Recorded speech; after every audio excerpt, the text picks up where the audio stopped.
بسم اللہ الرحمن الرحیم. شکریہ جناب اسپیکر.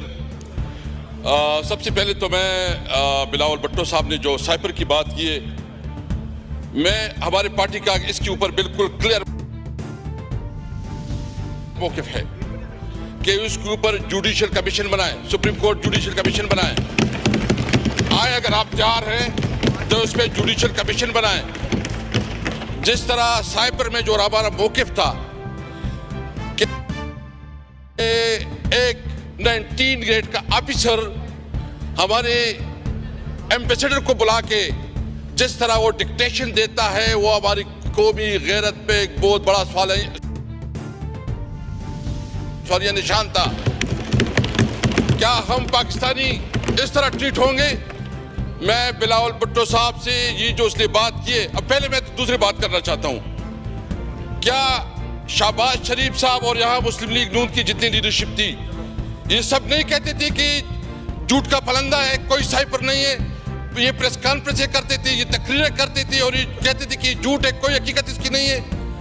پھر اس سائپر کو بنیاد بنا کے عمران خان کے خلاف جس طرح اس کو سزائیں دی گئی، جس طرح عدالت کا، یعنی مجھے تو سمجھ نہیں آ رہی کہ ایک دن میں 11 گھنٹے عدالت کی پروسیڈنگ چلتی ہے، 14 گھنٹے جو ہے نا عدالت کی پروسیڈنگ چلتی ہے، اور مقصد یہ ہے کہ کسی طرح گن پوائنٹ سے جج کے اوپر گن پوائنٹ سے اس کو سزا دلائی جاتی ہے.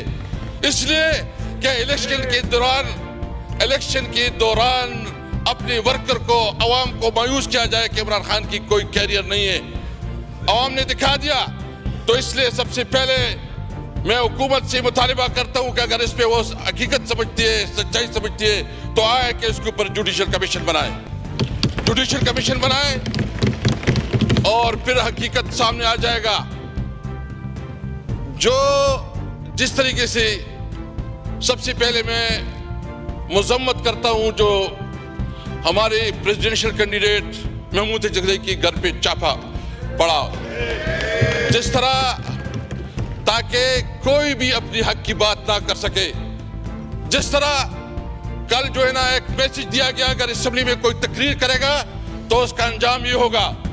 میں ان لوگوں کو یہ بات واضح کرنا چاہتا ہوں، وہ ڈر اور خوف کا وقت گزر چکا ہے. ہم تمام حالات سے نکل چکے ہیں. ہم نہ آپ دیکھیں، ہم قانون اور آئین کو، ہم نے ساری عمر، میں نے عمران خان کے ساتھ 29 سال گزارے. میں نے اس وقت جب اس کو جوائن کیا تو اس وقت بنیادی مقصد یہ تھا کہ پاکستان میں قانون کی حکمرانی ہو. میں نے جو اس کے ساتھ جوائن کیا تو اس وقت تھی کہ ہماری کنسٹیٹیوشن سپریم ہوگی، سپریمیسی آف کنسٹیٹیوشن کیا. تو اس وقت مقصد یہ تھا کہ ہم عوام کو انصاف دلائیں گے، اور انصاف کے لیے ہماری جدوجہد تھی. 29 سال عمران خان کے ساتھ گزارے. عمران خان نے کبھی اصولوں پہ سودا بازی نہیں کی. ان کے لیے آسان تھا کہ وہ بھی ایگریمنٹ کرتا، ملک سے باہر چلا جاتا، لیکن اس نے نہ وہ بھاگا ہے اور اس نے ڈٹ کے مقابلہ کیا. اس نے تمام آفر میں وہ کیے اور انہوں نے فیصلہ کیا ہے کہ وہ اس ملک میں رہ کے حالات کا مقابلہ کریں گے. میں آپ کو کہتا ہے کہ انشاءاللہ تعالی نہ ہمارا لیڈر جھکے گا نہ ہم جھکے گے انشاءاللہ تعالی. اگر کسی کا یہ خیال ہے کہ عمران خان اس قسم کے ہتھ کنڈوں سے وہ کسی اس کے اوپر آ جائے گا، کسی آفر کو قبول کرے گا یا کوئی کمپرومائز کرے گا، کوئی کمپرومائز نہیں ہوگی. ہمارا وہی مقصد ہے کہ پاکستان کے اندر قانون کی علم برداری ہو، آئین بالادست ہو، ملک میں ہم آزاد جوڈیشری چاہتے ہیں.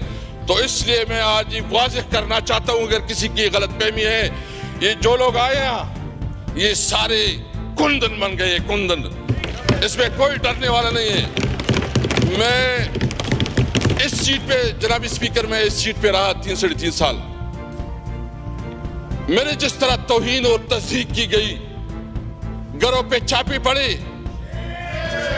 گرفتار کیا گیا، آدھی رات کو اٹھایا جاتا تھا، دباؤ میں لایا جاتا تھا کہ اپنی پارٹی بناؤ، دباؤ میں لایا جاتا تھا کہ تحریک انصاف چھوڑو، اور دباؤ میں لایا جاتا تھا کہ پرویز خٹک کو شامل کرو. میں نے اس وقت یہ کہا تھا کہ میں نے زندگی سب سے زیادہ عمر عمران خان کے ساتھ گزاری ہے. میں اپنی غیرت اور اپنے کمٹمنٹ کی بنیاد پہ میں نے کہا کہ میں مر جاؤں گا، عمران خان کو نہیں چھوڑوں گا۔ لیکن میں یہ پوچھنا چاہتا ہوں کہ اگر اس قسم کے عہدوں کی بھی توہین آج میرے ساتھ کل آپ کے ساتھ ہوگا، خدا نہ کرے، کیونکہ اگر عہدوں کی، میں نے اس کو کہا یہ آپ میری توہین نہیں کر رہے ہیں، آپ پاکستان کی توہین کر رہے ہیں، آپ پاکستان کی اس عہدوں کی توہین کر رہے ہیں، کیونکہ آپ کے سامنے جو ہم لوگ جو پالیٹیشین ہیں یہ بالکل آپ کسی طرح اتنا میں نہیں سمجھتے، اس لیے یہ بات بالکل واضح ہونا چاہیے۔ اور میں ایک اور بات بھی کرنا چاہتا ہوں کہ یہ صرف ابھی نہیں، ابھی ہماری شروعات ہو چکی ہے، بھی کرنا چاہتا ہوں کہ یہ صرف ابھی نہیں، ابھی ہماری شروعات ہو چکی ہے۔ انشاءاللہ ہم ایک بہت بڑی تحریک بنانا چاہتے ہیں، اور اس میں ہم ان تمام پارٹیوں کو دعوت دینا چاہتے ہیں جو پارٹیاں اس الیکشن کے اوپر کنسرن رکھتی ہے، وہ بلوچستان کی پولیٹیکل پارٹیز ہو، وہ سندھ کی پولیٹیکل پارٹیز ہو، وہ پنجاب اور خیبر پختونخوا سے ہو، ہم سب کو اکٹھا کریں گے آئین کی بالادستی کے لیے، ہم سب کو اکٹھا کریں گے آزاد عدلیہ کے لیے، ہم سب کو اکٹھا کریں گے سویلین سپریمیسی کے لیے انشاءاللہ تعالی، ہم سب کو اکٹھا کریں گے۔ یہ بات بھول جائیں، یہ تو آغاز ہے۔ یہ جہاں بیٹے ہیں فارم 47 والے، میں بہت معذرت سے کہتا ہوں، ان کو اپنی بیوی اور اپنی بچی بھی میں نہیں سمجھتے، ان کو پتہ ہے ان کی اپنی ضمیر بھی، ان کو جو کراچی میں ہمارے مینڈیٹ پہ ڈالا گیا ہے، ڈاکہ ڈالا گیا ہے، ان سے پوچھیں، ان کو پتہ ہے کہ وہ ہارے ہوئے ہیں، جو اسلام آباد سے ان کو پتہ ہے کہ وہ ہارے ہوئے ہیں، جو پنڈی ڈویژن سے ہیں اس کو پتہ ہے کہ وہ ہارے ہوئے ہیں۔ اس نے جو وزیراعظم بنایا کیا، اس وزیراعظم کی کوئی سے ہے، اس کی کوئی ویلیو ہے، اس کی کوئی اخلاقی قوت ہے؟ میں یہاں صاحب سے پوچھنا چاہتا ہوں کہ تھوڑی آپ کے اندر کوئی ضمیر جاگ رہا ہے کہ نہیں جاگ رہا؟ کوئی شرم، کوئی چیز محسوس ہو رہی کہ نہیں ہو رہی؟ آپ کس قسم کی جو ہے نا اس ملک کو اس بحرانوں سے نکالیں گے؟ سب سے پہلے ہمارا مطالبہ ہے کہ جو ریگنگ ہوئی ہے اس کے اوپر جو ہے نا اعلیٰ عدالتی، اس کے اوپر باقاعدہ عدالتی کمیشن بنانا چاہیے، سپریم کورٹ کی سینئر اور ان ججوں کی جس کی کریڈیبلٹی ہے، تاکہ جو داندی زدہ لوگ بیٹھے ہیں جنہوں نے ووٹ دی ہیں، اس کا پرمنٹ سلوشن نکلے۔ بلاول صاحب، ہر طرح کی لیٹسٹ اپڈیٹس اور بریکنگ نیوز کے لیے ویڈیو کو لازمی لائک کریں، چینل کو سبسکرائب کر کے بیل کے آئیکن پر کلک کریں تاکہ آپ رہیں ہر خبر سے باخبر۔